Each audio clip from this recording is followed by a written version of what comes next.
สวน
มึงเลือกได้ไหมบอก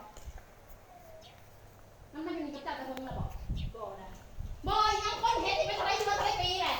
คนสื่อไม่ได้ขอฮักไปทำมาสื่อได้ประมาณเนี่ยพ่อยังกูต้องมาพ่อแล้วกูบอกเขาแล้วไอ้น้องนั่น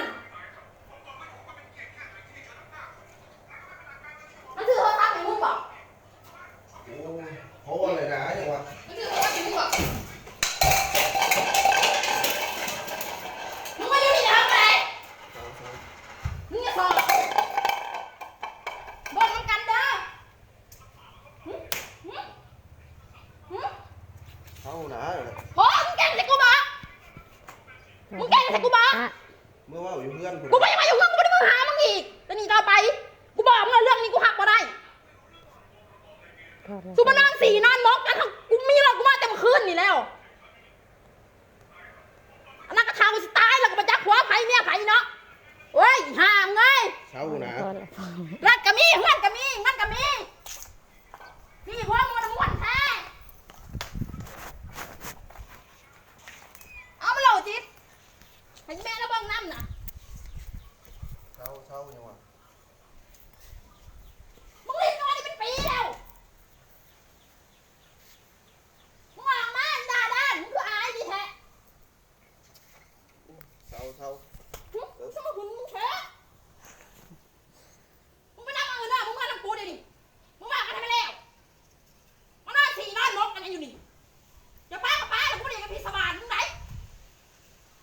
เมื่อ มึงยังไงมึงยังมาบอก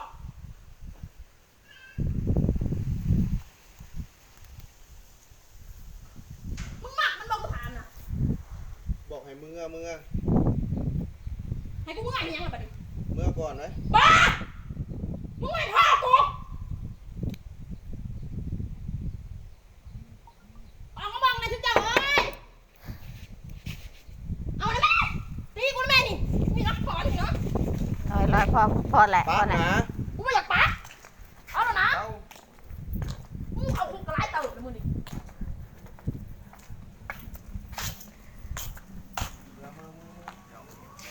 เป็นอะไรมึงเกลียดสิกูแท้ถูกสามีมึงยังบ่พ่อบ่ ลอยพอแหละลอย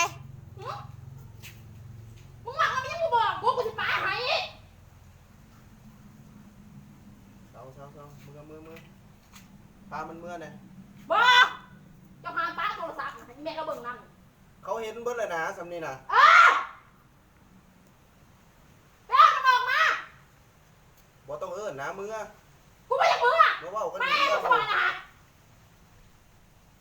เมื่อเว้ากันอยู่เพื่อน กูไม่อยากเบากูบอกไม่ได้มาหน้ามึงมึงอ่ะ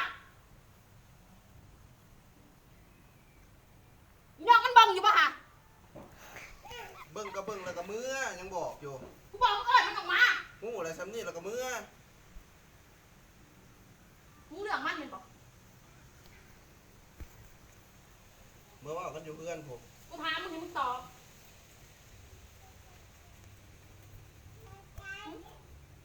บอกให้เมื่อเว้ากันอยู่เพื่อน มึงตอบกูแล้วกูสิมึงอ่ะ เออ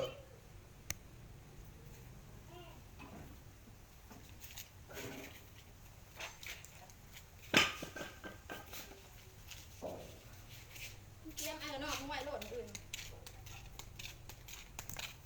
ไปเลยสิ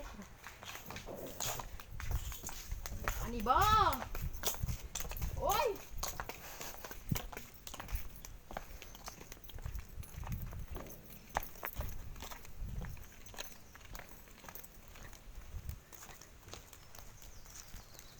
นี่ไปรถของเมียหน่อย ไปรถของคนหลินสู่ของพัวเขา